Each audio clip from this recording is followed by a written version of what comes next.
In this class, let us learn about semiconductor diode. A diode is a two-terminal device.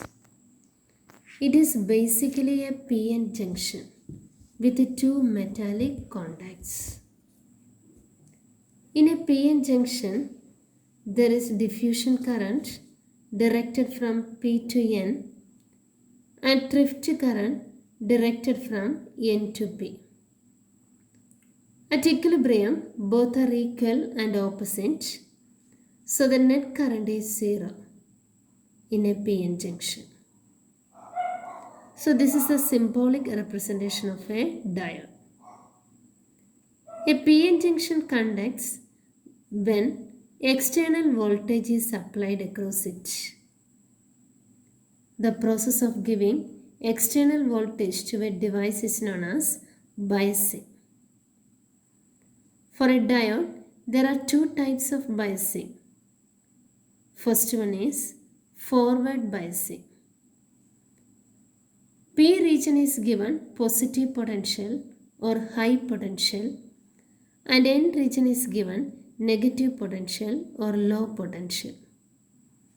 But in reverse biasing, P side is given negative potential and N side is given positive potential. Now let us see forward biasing.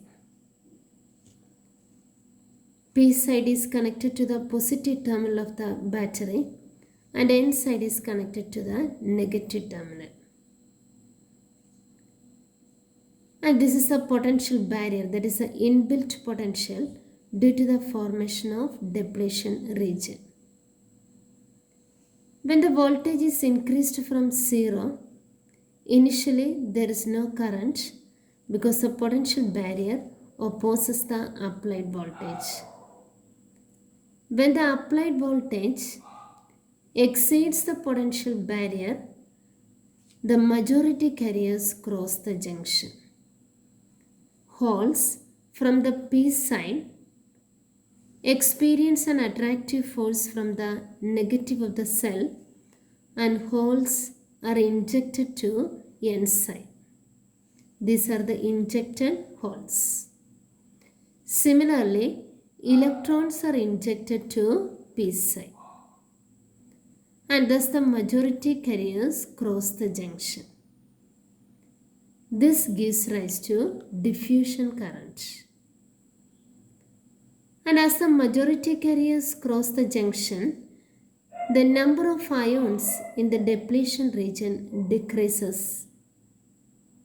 The negative ions on the P side experience an attractive force, and these positive ions also experience an attractive force from the cell. So the number of ions in the region decreases.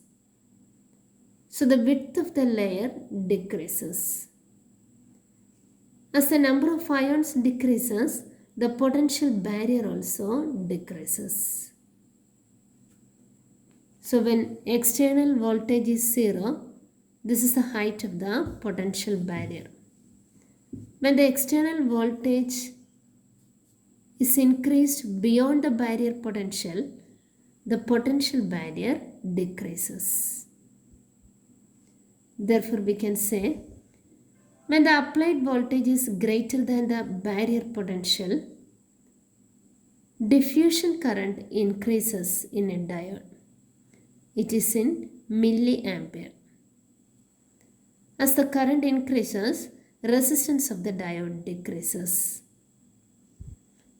Depletion layer width decreases and the potential barrier decreases. The process of injection of majority carriers to the minority side is known as minority carrier injection. That is, it is the diffusion current. The process of diffusion is known as minority carrier injection. Now let us say reverse biasing. In reverse biasing, P side is connected to negative of the cell and N side is connected to positive of the cell. applied PD and the potential barrier are in the same direction.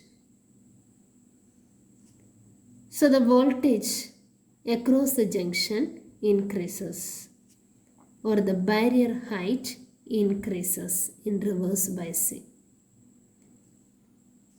Here the majority carriers cannot cross the junction due to the applied potential. Holes move away from the junction due to this negative potential, and electrons move away from the junction due to this positive potential. But the minority carriers, that is electrons in the p side, cross the junction. Similarly, holes in the n side cross the junction.